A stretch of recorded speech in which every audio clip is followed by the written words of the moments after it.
రావచ్చు ఆంధ్రప్రదేశ్లో? ఏ రకంగా అభివృద్ధి జరిగే అవకాశం ఉందంటారు? ఇప్పుడు శ్రీహరి గారు, నేను రెండు విషయాలు చెప్తానండి. ఇప్పుడు వీళ్ళు సోషల్ మీడియాలో చేస్తున్న దుష్ప్రచారం గురించి ఒక విషయం చెప్పాలా. ఇప్పుడు ఇదే దుష్ప్రచారం జగన్మోహన్ రెడ్డి గారు ముఖ్యమంత్రిగా ఉన్నప్పుడు వాళ్ళ ప్రభుత్వం మీద ఎవరైనా సోషల్ మీడియాలో ఒక పోస్ట్ పెడితే ఏం జరిగేది ఒకసారి ఆలోచన చేయండి. మనం ఎంత పోటాడాల్సి వచ్చేది.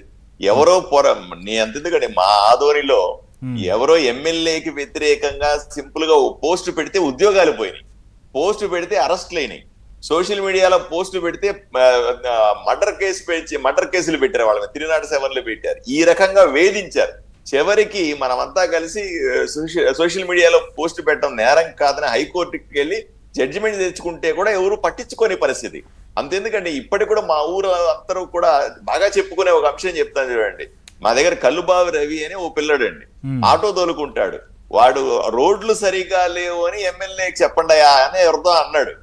ఆ దెబ్బకి ఆయన తీసుకెళ్లి 2 రోజులు చితకబాది వాడి మీద కేసులు పెట్టి వదిలిపెట్టారండి. ఇప్పటికి కూడా ఊరంతా చెప్పుకుంటారు ఆ విషయం. అంటే సోషల్ మీడియాలో ఒక్క పోస్ట్ పెడితే గత ప్రభుత్వంలో ఏం జరిగేదో ఒకసారి అర్థం చేసుకోవాలి ప్రజలందరూ. ఈ రోజు చూడండి, వీళ్ళు ఈ రకంగా వాళ్ళ తొత్తులైనటువంటి కొంతమంది సోషల్ మీడియా వ్యక్తుల ద్వారా విపరీతమైన పోస్టులు, అమరావతిలో వరదలు వచ్చి మునిగిపోతుందని, లేదా ఆంధ్రప్రదేశ్ లో మహిళలకు రక్షణ లేదనేటువంటి దారుణమైన అసత్యాలతో కూడినటువంటి పోస్టులు పెడతా ఉంటే కూడా కూటమి ప్రభుత్వం వైపు నుంచి కానీ మా వైపు నుంచి కానీ మేము సహనంతో ఉన్నాం.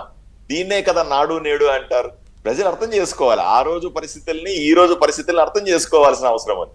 మన ఆంధ్రప్రదేశ్ లో సాఫ్ట్వేర్ ఇంజనీర్ల సంఖ్య ఎక్కువగా ఉంది. సాఫ్ట్వేర్ ప్రపంచవ్యాప్తంగా సాఫ్ట్వేర్ లో మనదే ప్రధానంగా మన పాత్ర ఉంది. అందరూ అక్కడ చూస్తారు కాబట్టి వీళ్ళ ఆ ప్లాట్ఫామ్ ని ఎంచుకున్నారు. అక్కడ దుష్ప్రచారం చేస్తే అందరూ నమ్ముతారనో, లేదా బ్రాండ్ ఇమేజ్, ఆంధ్రప్రదేశ్ కు ఉన్నటువంటి బ్రాండ్ ఇమేజ్, చంద్రబాబు నాయుడు గారికి ఉన్న బ్రాండ్ ఇమేజ్ ను పడేద్దామని వాళ్ళ ప్లాన్ వేశారు. ఇంతెందుకు సార్, ఇప్పుడు నేను రాయలసీమ విషయానికి వస్తాను, నా నియోజకవర్గాన్ని గురించి చెప్తాను చూడండి సార్. నాకు రోజుకు 500 మంది 600 మంది వచ్చి కలుస్తారు. 500-600 మందిలో తప్పనిసరిగా సగం మంది, అంటే 250 మంది నన్ను వచ్చి అడిగే ఒకే ఒక మాట, అయ్యా ఏదో ఒక ఉద్యోగం ఇప్పించాయా, నాకు 5,000 రూపాయలు స్వీపర్ ఉద్యోగం ఇప్పించాయా, చాలా 5,000 వస్తే సార్ మేము ఇల్లు గడిపేస్తామయ్యా అని దీనాతి దీనంగా వేడుకుంటారు. నాకు ఏం చేయాలో కూడా పాల్పోదు. మీరు ఇంకా అట్లా అనుకుంటారే ఉద్యోగాలే.